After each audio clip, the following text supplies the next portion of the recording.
सही सुमेलित नहीं है। विभिन्न घाटियों का नाम दिया है और किस देश से संबंधित है पूछा है। तो रैबिड घाटी इंडोनेशिया, हेम्बर घाटी कनाडा, पंजशील घाटी अफगानिस्तान, प्लीजेंट घाटी यूएसए।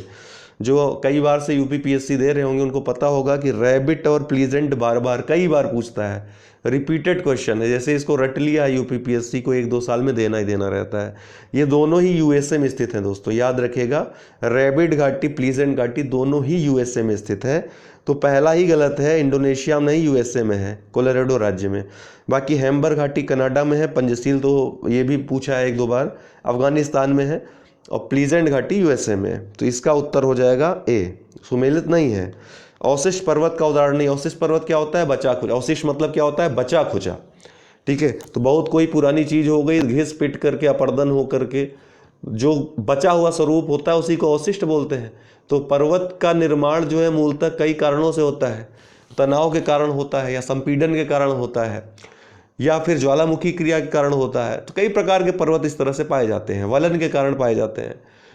तो यहां पूछ रहा है अवशिष्ट पर्वत का उदाहरण क्या है। तो हिमालय को यदि आप देखें तो हिमालय तो एकदम नवीन पर्वत है, नवीन मोड़दार पर्वत है, ठीक है। 2 प्लेटों के अभिसरण से, अर्थात यूरेशियन प्लेट और जो इंडियन प्लेट है, इसके मिलने से बना है, अभिसरण से बना है, और अभी बन ही रहा है। हिमालय की निर्माण प्रक्रिया जारी है, नवीन मोड़दार पर्वत है। तो जो नवीन चीज़ें हैं वो उसको अपर्दन और घिसने पिटने का डर तो है नहीं ज़्यादा, ठीक है। नया मतलब नया, तो अवशिष्ट तो है नहीं।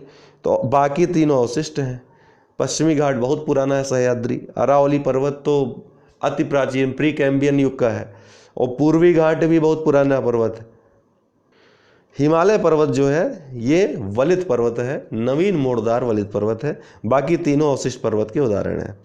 मानव द्वारा बनाए गए देखिए, पर्वत निर्माणकारी प्रक्रिया के बारे में हमने शायद पहले या दूसरे वीडियो में चर्चा की थी। आपको अगर लगातार वीडियोस देख रहे हैं प्लेलिस्ट में, अगर आप पहला यह वीडियो हमारा देख रहे हैं तो प्लेलिस्ट में सारे वीडियोस पड़े हैं, इस सीरीज़ के अवश्य देखें आप। यदि आप तैयारी कर रहे हैं, यूपीपीएससी या यूपीएससी या सिविल सर्विसेज आपका टारगेट है, तो अवश्य आपको देखना चाहिए।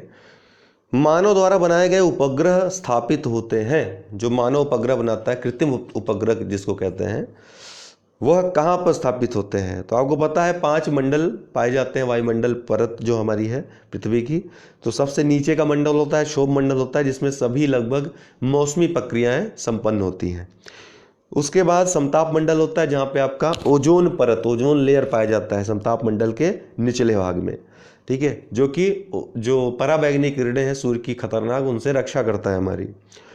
उसके बाद आपका मध्य मंडल आ जाता है, फिर आयन मंडल आता है। ये आयन मंडल ही जिम्मेदार होता है जो विभिन्न स्पेक्ट्रम्स होते हैं उनको वापस भेजने में, और जो हमारी टेलीविज़न संचार माध्यम जो चालित होते हैं, ये आयन मंडल ही उसके लिए जिम्मेदार होता है। प्रश्न यहाँ से आता है। अंत में आपके होता है वायुमंडल।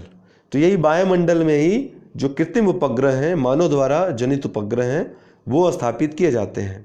तो आयन मंडल के ऊपर वायुमंडल की जो सबसे ऊपरी परत है, यही इसी को वायुमंडल कहते हैं। इसकी ऊंचाई जो होती है लगभग 640 से या 650 से 1000 किलोमीटर के मध्य होती है। इसी मंडल में यह निर्मित उपग्रह या कृत्रिम उपग्रह स्थापित किए जाते हैं।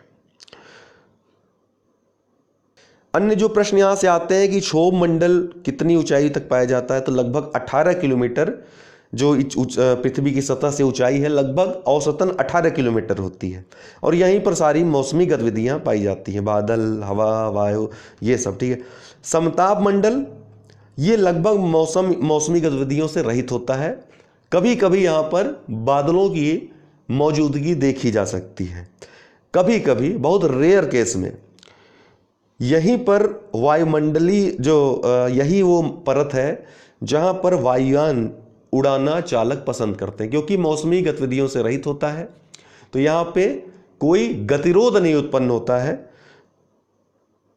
और इसकी ऊंचाई लगभग 18 किलोमीटर के ऊपर 30 से 50 किलोमीटर पाई जाती है, ठीक है। 18 से 30 या 50 किलोमीटर तक इसकी ऊंचाई पाई जाती है समताप मंडल की। ओजोन परत भी इसी में स्थित होता है। उसके बाद मध्य मंडल आता है, लगभग 50 के बाद 80 किलोमीटर तक मध्य मंडल पाया जाता है।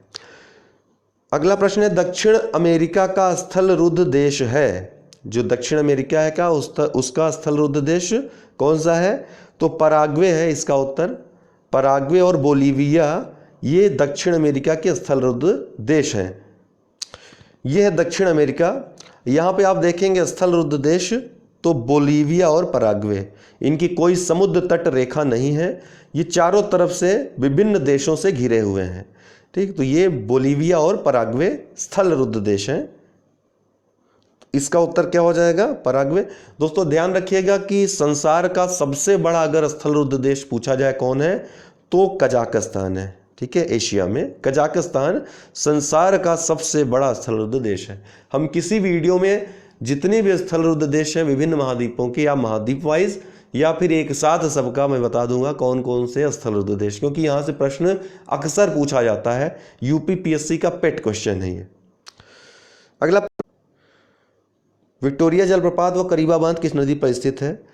इस तरह के प्रश्न काफ़ी पूछे जाते हैं। तो ये जाम्बेजी नदी जो कि अफ्रीका में दक्षिणी भाग में बहती है, जाम्बेजी नदी इस पर स्थित है करीबा बांध और विक्टोरिया जलप्रपात। ठीक है।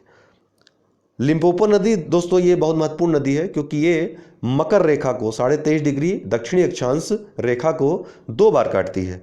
जायरे नदी भी महत्वपूर्ण है इसी दृष्टि से कि विषुवत रेखा जो कि 0 डिग्री अक्षांश जिसको कहते हैं विषुवत रेखा, इसको 2 बार काटती है जायरे नदी। और ये दोनों नदियां ही अफ्रीका में बहती हैं। आपको पता है अफ्रीका एकमात्र महाद्वीप है विश्व का जिससे होकर के मकर रेखा, कर्क रेखा और विषुवत रेखा तीनों महत्वपूर्ण जो अक्षांश रेखाएं हैं गुजरती हैं एकमात्र अफ्रीका महाद्वीप से। ठीक है। मेकांग नदी ये दक्षिण पूर्वी एशिया की सबसे बड़ी नदी जो कि म्यांमार, थाईलैंड, वियतनाम आदि से होकर बहती है। ये देखिए अफ्रीका महाद्वीप है और जाम्बेजी नदी आपको यहाँ पर दिख जाएगी अफ्रीका के दक्षिणी भाग में। ठीक इसके नीचे आपको दक्षिण में कालाहारी मरुस्थल, ठीक है, दक्षिण अफ्रीका में।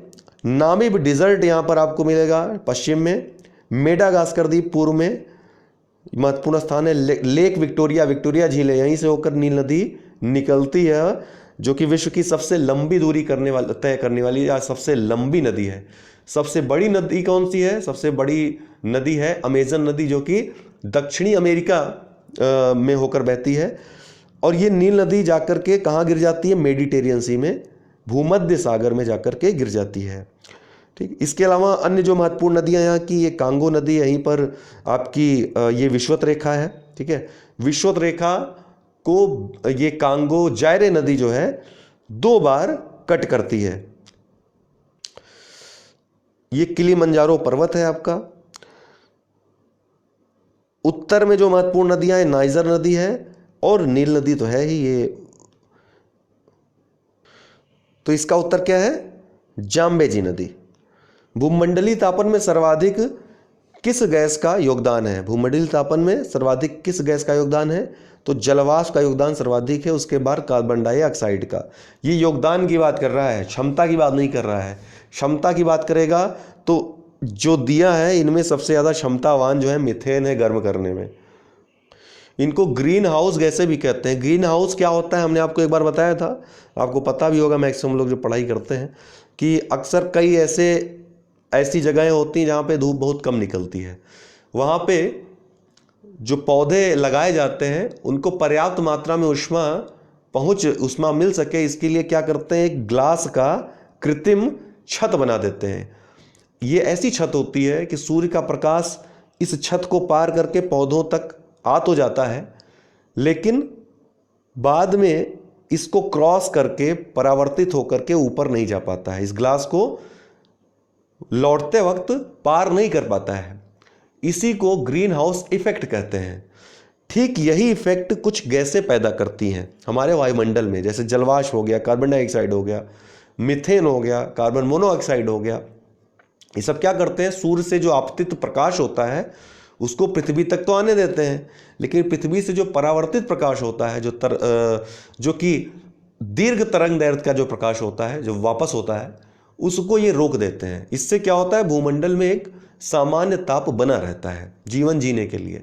लेकिन जब ये प्रदूषित इन जो गैसें हैं इनकी मात्रा बहुत ज़्यादा बढ़ने लगती है प्रदूषण या अन्य कारणों से, कृत्रिम कारणों से, तब क्या होता है, यह तापन बहुत ज़्यादा होने लगता है। तब ये सामान्य जीवन अस्त व्यस्त होने लगता है। तो यही जलवायु परिवर्तन का संकट उत्पन्न हो जाता है।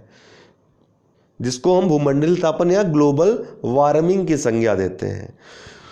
तो पृथ्वी के तापमान में वृद्धि और इसके कारण मौसम में होने वाले परिवर्तन को ही भूमंडलीय तापन कहते हैं।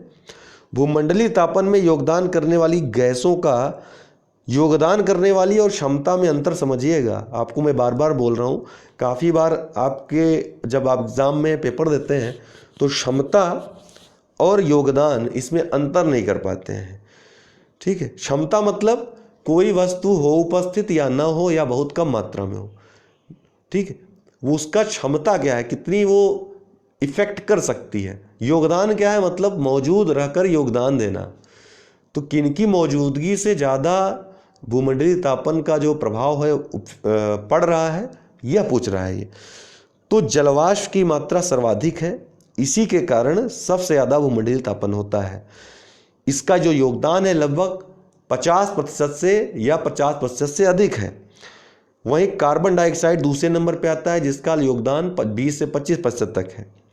फिर मीथेन गैस का, चूंकि मीथेन की मात्रा बहुत कम है वायुमंडल में, इसलिए 4 से 5% इसका योगदान। फिर ओजोन, नाइट्रस ऑक्साइड, क्लोरोफ्लोरोकार्बन आदि गैसों का आता है।